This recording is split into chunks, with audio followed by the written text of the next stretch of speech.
Hi, இன்னைக்கு நல்ல ஹெல்த்தியாக ஃபில்லிங்காக இருக்கிற மாதிரி நிறைய சிக்கன் வெஜிடபிள்ஸ் எல்லாம் போட்டு ரெஸ்டாரண்ட்டை விட சூப்பரான ஹாட் அண்ட் சவர் சூப் எப்படி செய்கிறேன்னு பார்க்க போகிறோம்.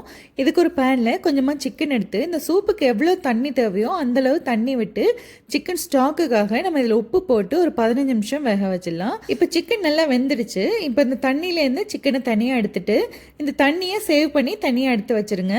இப்போது சிக்கன்லேருந்து சதை பகுதியை மட்டும் நல்லா பிரித்து எடுத்துட்டு அந்த எலும்பை நம்ம டிஸ்கார்ட் பண்ணிடலாம். பாருங்கள், சதையை மட்டும் நான் பிரித்து எடுத்து வச்சுருக்கேன். இன்னொரு கடாயில் கொஞ்சமாக பட்டர் சேர்த்து குட்டியாக கட் பண்ண இஞ்சி பூண்டு சேர்த்து நல்லா வாசம் வர்ற வரைக்கும் வதக்கிடலாம். பாருங்கள், நல்ல வாசம் வந்து கலர் மாறினதும் கொஞ்சமாக வெங்காயத்தாளோட வெள்ளை பகுதியை சேர்த்து வதக்கிடலாம். அடுத்தது குட்டி குட்டியாக கட் பண்ண கேரட் பீன்ஸ் சேர்த்து வதக்கிட்டு கேப்சிகம், முட்டைக்கோஸ் இதெல்லாம் சேர்த்து வதக்கிடலாம். எல்லாத்தையுமே சேர்த்து ஒரு நிமிஷம் வதக்கினா போதும். இப்போ தேவையான அளவுக்கு உப்பு சேர்த்து வேக வச்ச சிக்கன், அந்த சிக்கன் வேக வச்ச தண்ணி இருக்குல்ல அதையும் சேர்த்து இதில் நல்லா கொதிக்க விட்டுடலாம்.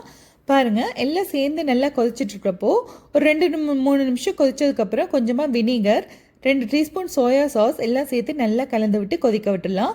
அடுத்து கார்ன்ஃப்ளவரை தண்ணியில் சேர்த்து இந்த மாதிரி கொதிக்க விட்டோம்னா சூப் நல்லா திக்காகிடும். இந்த மாதிரி நல்லா திக்காகி வந்துட்டுருக்கிறப்போ அடுத்து நம்ம காரத்துக்கு மிளகுத்தூள் சேர்த்துக்கலாம். உங்களுக்கு எவ்வளோ காரம் வேணுமோ அந்தளவுக்கு சேர்த்துக்கலாம்.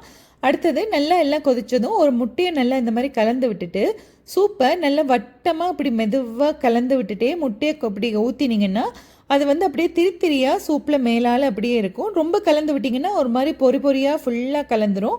இந்த மாதிரி மெதுவாக கலக்கிறப்ப அந்த லேயர்ஸ் மாதிரி வரும். இப்போ எல்லாம் சேர்ந்து முட்டை ஒரு 1 மினிட் கொதிச்சதுக்கப்புறம் வெங்காயத்தாள் போட்டு சர்வ் பண்ணிங்கன்னா சூப்பரான நம்ம ஹாட் அண்ட் சவர் சூப் ரெடி ஆகிடும்.